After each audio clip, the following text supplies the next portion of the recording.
Bismillahirrahmanirrahim. Walil yakini, dan ialah untuk hal yakin, arba'u syu'abin, adapun 4 beberapa cabang. Yang pertama tabsiratul fitonati, yaitu pengamatan yang cerdas, penglihatan. Tabsiro itu penglihatan, fitnah itu cerdas, fatonah pengamatan yang cerdas. Wa ta'wilul hikmati, dan kebijaksanaan yang mendalam. Takwil itu memahami dengan cara yang sangat mendalam. Makanya kalau di Quran itu ada namanya tafsir, ada namanya takwil. Kalau tafsir itu menafsirkan atau menjelaskan kalimat yang ada dalam Quran, tapi kalau takwil itu lebih mendalami dari esensi apa yang ada dalam Quran. Itu bedanya takwil sama tafsir. Wa ma'rifatul ibrati, dan mengambil pelajaran. Wattiba'us sunnati, dan mengikuti sunnah. Jadi yakin itu ada 4 cabang. 1, kita harus melakukan pengamatan dengan cerdas, ya, mengamati sesuatu dengan cerdas, bukan dengan pinter, dengan cerdas. Yang kedua adalah takwilul hikmah, sungguh sangat bijak gitu. Dalam hidup itu harus sangat bijak. Yang ketiga adalah mampu mengambil ibrah, pelajaran dari berbagai macam kehidupan yang kita jalani. Kemudian yang keempat, ittiba'us sunnah, mengikuti sunnah Nabi. Ya, kalau ikut sunnah Nabi celana cingkrang, pakai jubah, begitu itu sunnah Nabi itu mah. Kalau perempuan pakai cadar, begitu. Jadi kalau ngomong jangan bilang kamu saya, ana wa antum. Akhi itu. Jadi afwan. Nah, begitu itu sunnah Nabi itu. Karena Nabi nggak bisa pakai bahasa Indonesia. Iya, Nabi itu pakainya bahasa Arab. Nah, ikut sunnah Nabi itu ya yang biasa-biasa saja, sederhana-sederhana saja. Bagaimana sikap Nabi? Misal Nabi itu suka membahagiakan orang. Ya sudah, kita bahagiain orang aja. Jangan hanya pakaiannya yang kita ikuti. Faman absorol fitanata, faman absoro, maka adapun orang absoro yang melihat atau mengamati dengan cerdas, ta'awwalal hikmah, maka dia akan menjadi orang yang sangat bijak. Itu yang sering kali hari ini, yang sering saya bilang itu. Saya sering kali melihat sesuatu itu, kalau ngobrol itu sama Bos Bara itu, sering mengamatin sesuatu, kita coba lihat dari sisi yang berbeda. Salah satu contoh kemarin yang sering saya bilang, Allah ternyata untuk memuliakan orang itu gampang sekali itu. Enggak perlu di masjid setiap hari itu mah. Contoh yang saya contohkan itu Afan yang ditubruk polisi itu. Satu sisi orang semua bakal ngelihat ini polisi kurang ajar nih. Sampai orang sudah jatuh begitu ditubruk, dilindas sampai mati. Orang kan melihatnya dari sisi situ. Coba kita kemudian lihat dari sisi yang berbeda. Ternyata Afan setelah ditubruk oleh polisi itu dia satu bisa mensejahterakan keluarganya. Ya kan?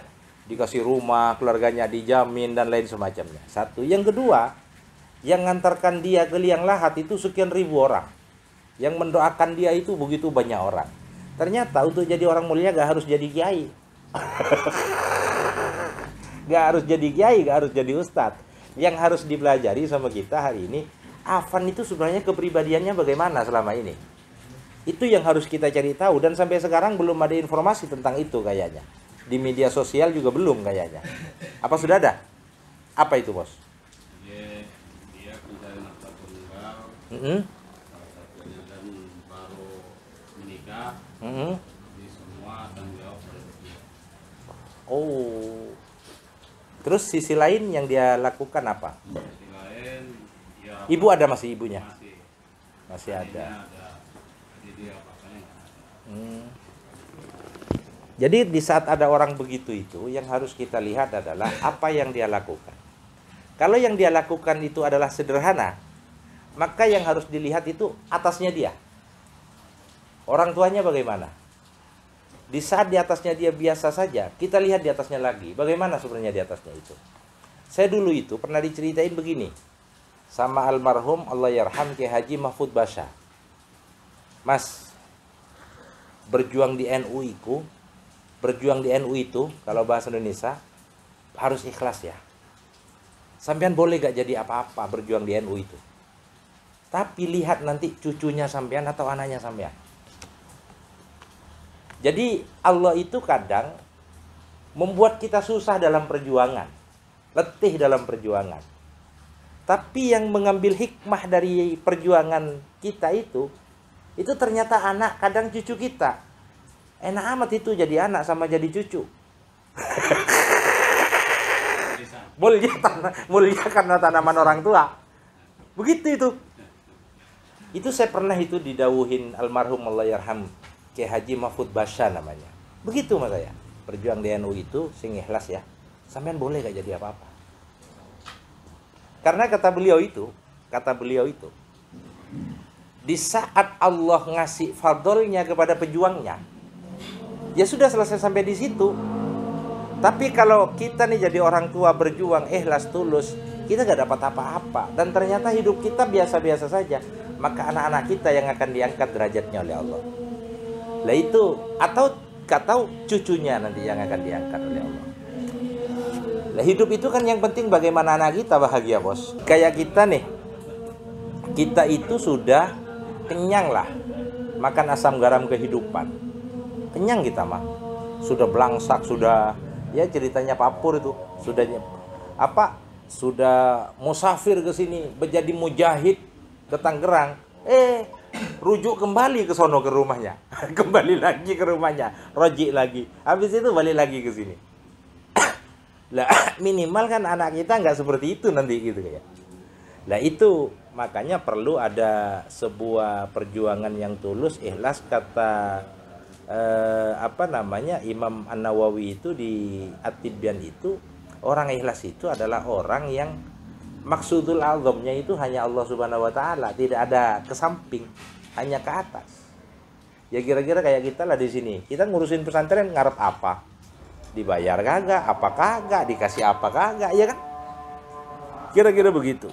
Beda kalau Bos Asraf jadi ketua DKM itu, status nih Rusdan jadi ketua DKM masih dibayar. Iya, jadi ketua DKM masih dibayar, ngimamin sholat di masjid aja masih dibayar. Ini malah di pesantren kagak ada bayaran. Makanya iya. Makanya orang kalau dia memiliki pengamatan yang sangat cerdas, dia akan menjadi insan yang bijak. Di saat waman ta'awwalal hikmah, barang siapa ta'awwalal hikmah yang sangat bijak dalam bersikap, arafal ibrah, maka dia akan banyak mengambil pelajaran. Minimal ngambil pelajaran, jangan masuk jurang kedua kalinya yang sama. Mengambil pelajaran. Contoh tadi itu cerita-cerita Bos Asraf itu. Hikmahnya banyak. Iya kan? Kita nih hikmahnya banyak. Ada problem di sini, tahu-tahu solusinya begitu, ya kan? Banyak itu pelajaran itu dari Allah. Cuma kadang kita memang tidak dijadikan tidak dijadikan pelajaran. Adanya ngeluh kita itu. Harusnya kan diambil pelajaran itu. Jadi kayak gitu.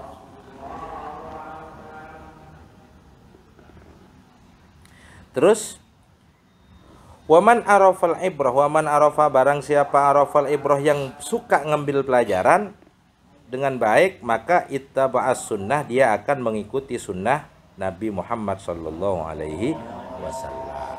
Jadi dia akan mengikuti sunnah Nabi. Kenapa? Nabi satu punya sifat fatonah, ya kan? Cerdas Nabi itu. Nomor dua, Nabi itu memang bijak.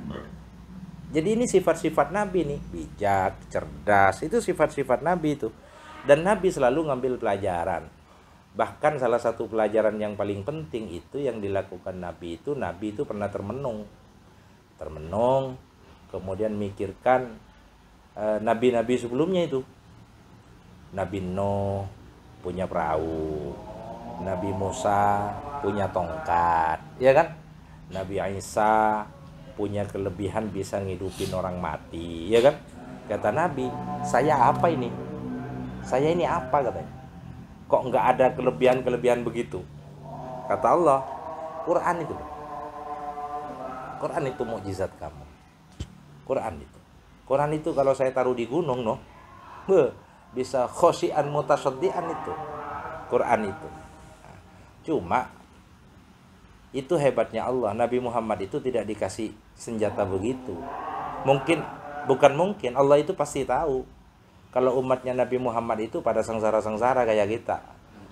Iya, kalau dikasih tongkat begitu, bisa dijual sama kita, bos. Bukan songong, dijual sama kita mah. Ini mau bayar tukang yang ngerjain pesantren pusing, udah dah pusaka ini tongkat ini aja jual lah, tenang. Kan gitu kita. Iya kayak gitu. Jadi itu. Waman ittaba'as sunnah, waman ittaba'as sunnah, waman adapun orang ittaba yang mengikuti siapa itu man as-sunnata kepada sunnah Nabi, fakaan nama maka seakan-akan man itu karena ada siapa itu man fil awwalina, ya termasuk orang-orang awalin. Kalau di as-sabiqunal awwalin. Jadi kalau di orang melakukan kebaikan itu dulu banyak, tapi terakhir ini bakal sedikit, ya kan? Di mana itu?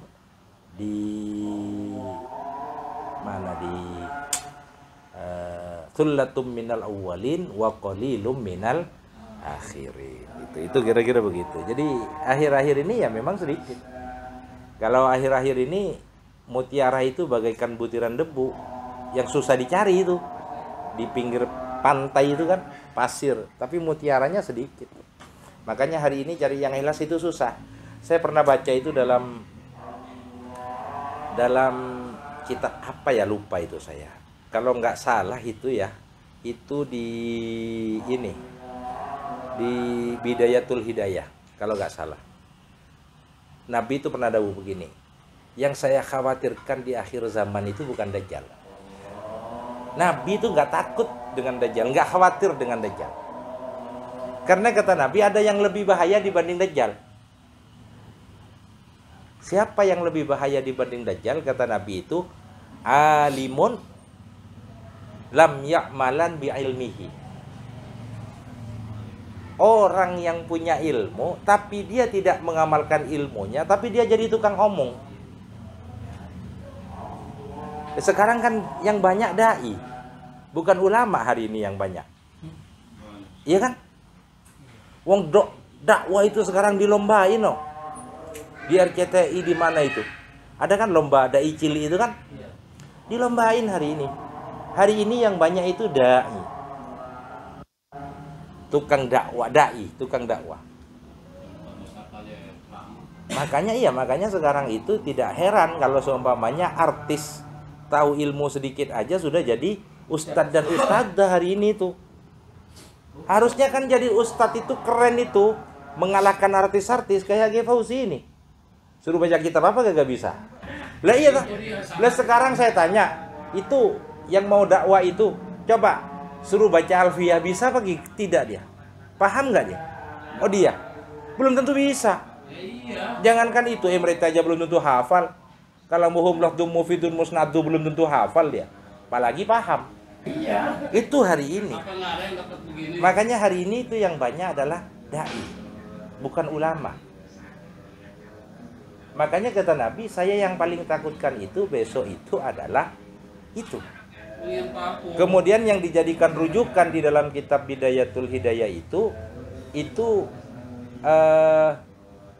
apa itu ayat Quran itu? Kabura maqtan indallah antaqulu ma la taf'alun. Itu yang dijadikan dasar itu di dalam Bidayah itu.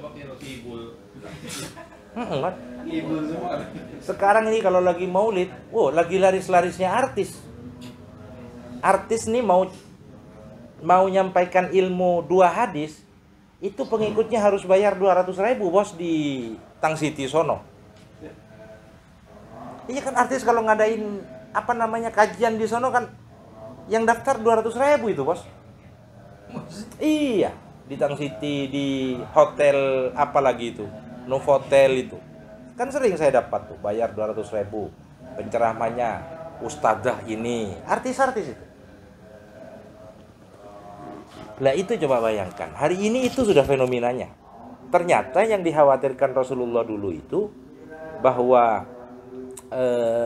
kata Rasulullah itu, yang saya lebih khawatirkan itu adalah orang alim yang tidak mengamalkan ilmunya, tapi dia jadi tukang omong, jadi dai.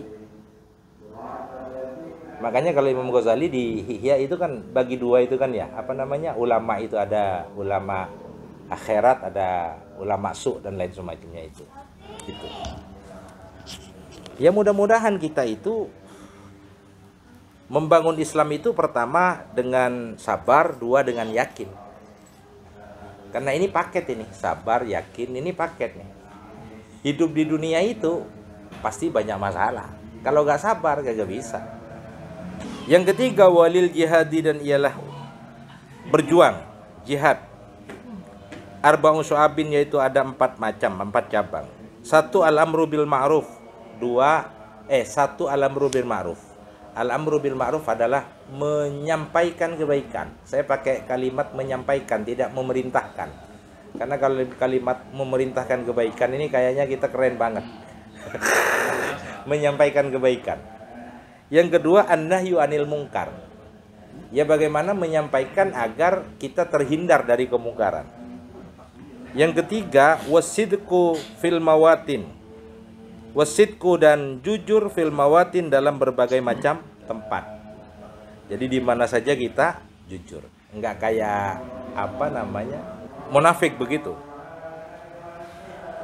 Wasa'anul fasikina, dan benci al-fasikina terhadap orang-orang yang fasik. Dan kita termasuk orang fasik, bos. Sangat fasik banget kita. Kita termasuk fasik. Sudah tahu ini hukum begini, udah ngerti kita. Tapi maksiat mulu aja kita itu, Mak. Tapi fasiknya dikit-dikit lah. Itu. Makanya Islam itu Nabi bunyal Islam ala arba'ati arkanin. Yang pertama as-sabru, 2 yakin, 3 yang keempat adalah adil. Jadi jihad itu penting memang ya. Jihad itu penting. Jihad itu kalau di Quran saya pahamin itu bi amwalihim dulu, bukan wa anfusihim. Tapi kalau orang mau bilang berjihad tapi tidak mengeluarkan amwalihim, itu belum sempurna itu jihadnya. Makanya kalau mau jihad harus ada sate kambing, kan begitu kan? Itu masuk amwalihim itu. Iya. Tengkleng, apa itu? Tengkleng kambing, iya itu. Itu jihad itu. Itu jihad itu, iya. Jihad itu. Lah,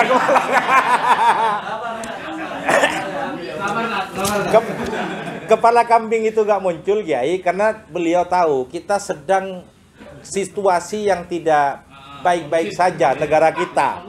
Jadi negara kita itu lagi dosisnya lagi tinggi hari ini itu. Iya, lagi tinggi.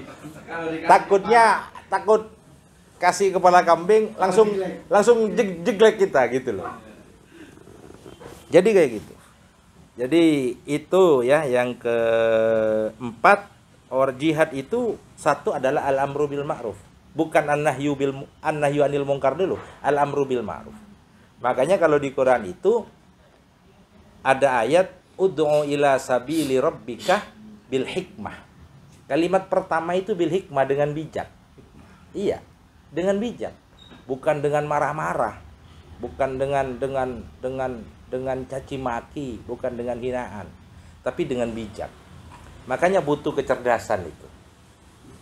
Sama dengan memahami Quran itu juga butuh kecerdasan. Enggak bisa Quran itu dipahamin secara tekstual saja. Itu bahaya. Makanya butuh takwil itu, buku kecerdasan dalam memahami Al-Quran itu. Nah, kemudian yang faman amaro bil ma'ruf, faman madapun orang amaro yang menyampaikan bil ma'rufi dengan baik, sadda dhahral mukmini, yaitu akan menguatkan terhadap punggung-punggung orang mukmin. Jadi kalau orang itu menyampaikannya dengan baik, itu pasti akan diterima dengan baik dalam rangka memperkokoh kekuatan orang mukmin. Ini kan orang-orang Islam itu bukan dikuatkan, tapi diporak-porandakan. Contohnya begini. Di saat ada seorang dai, saya tidak bilang ulama hari ini, dai menyampaikan kalimat-kalimat yang sifatnya provokatif, itu kan sebenarnya bukan memperkuat Islam, tapi memporak-porandakan Islam. Dan banyak itu yang provokatif, itu banyak. Kayak emak-emak itu kemarin itu pakai jilbab itu, iya kan? Tapi turunkan Prabowo, bakar Prabowo. Coba bayangkan. Itu emak-emak itu menurut saya itu tidak akan spontanitas secara pribadi begitu, tapi karena ada doktrin-doktrin yang masuk sama dia. Itu yang bahaya. Kalau sudah masuk wilayah ekstrim, bahaya. Makanya kita ingat tuh ceritanya Sayyidina Ali. Semalam saya ceritakan itu. Sayyidina Ali itu saat mau menyelesaikan masalah, itu kan selalu musyawarah, selalu rembuk. Sehingga ada satu tokoh yang kemudian nggak sepakat dengan itu. Karena dianggap Sayyidina Ali ini melanggar terhadap konstitusi. Wa man lam yahkum. Orang yang tidak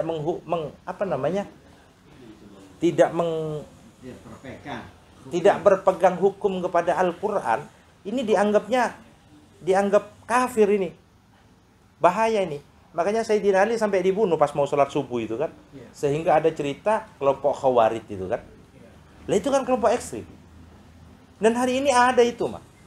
Saya cerita sama bos Bara itu kan, habis terjadi demo penjarahan dan lain semacamnya. Saya cerita sama bos Bara, ini bos, yang saya khawatirkan bakal muncul lagi kampanye khilafah. Beneran, muncul beneran itu, Lah ini kalau orang-orang yang baru belajar tentang Islam, kemudian yang dikasihkan dicekokin adalah Quran, sudah jadi ekstrim dia. Itu bahaya itu. Makanya butuh cari guru sekarang yang betul-betul teliti. Saya tadi cerita dengan Kiai Kiki. Hari ini Kiai, masyarakat itu saya bilang memondokkan anaknya bukan melihat siapa yang menjadi kiainya. Hari ini tuh masyarakat yang dilihat itu programnya apa, fasilitasnya bagaimana, berapa biayanya. Kenapa? Karena hari ini orang mau mondokkan anaknya itu bukan tanya kiainya siapa, tapi melihatnya lewat TikTok yang biasa dipakai Pak Asrop itu. Iya kan? Kalau enggak TikTok, Instagram, kalau enggak Facebook, masyarakat hari ini itu yang dipakai. Jadi landasannya hari ini bukan landasan keilmuan, tapi landasan TikTok, landasannya adalah landasan Facebook, landasannya adalah landasan Instagram. Oh, ini biayanya segini, kemudian fasilitasnya segini. Makanya hari ini walaupun belum pernah mondok bisa buka pesantren asalkan punya uang. Lah kayak Kiai Fauzi yang gak punya uang walaupun sudah mondok kemana-mana, besusah, gak bisa bangun pesantren miliaran. Problemnya di situ hari ini. Itu problem hari ini. Iya. Jadi kayak gitu. Sehingga kemudian pesantren itu tidak identik lagi dengan kutubus salafiyah. Pesantren itu sudah tidak identik dengan kutubus salafiyah. Padahal dari zaman dahulu kala pesantren itu identiknya dengan kitab klasik. Iya kan? Iya nggak? Bener ya? Ya Fauzi ya. Pesantren dulu kan identik dengan kitab kuning. Hari ini enggak. Pesantren itu identiknya tidak dengan itu hari ini. Tapi identiknya dengan setelah lulusan dari pesantren sini bisa melanjutkan kemana dan bisa bekerja di mana. Jadi sudah hampir sama dengan pendidikan formal hari ini itu pesantren. Makanya itu kita ini harus hati-hati itu. Jadi orang yang bisa menyampaikan kebaikan, dia sebenarnya menyampaikan konsep-konsep Islam dengan cara yang baik, itu dia sebenarnya sedang memperkuat orang-orang mukmin sendiri. Tapi kalau disampaikannya dengan tidak baik, ya itu namanya memecah belah. Kan gitu. Sudah ada nih satu organisasi besar. Contohnya maaf nih ya, organisasi Thariqah. Sudah ada itu. Buat lagi organisasi Thariqah yang baru. Itu kan semakin memperpecah sebenarnya itu. Wong rumahnya sudah ada kok buat rumah baru gitu.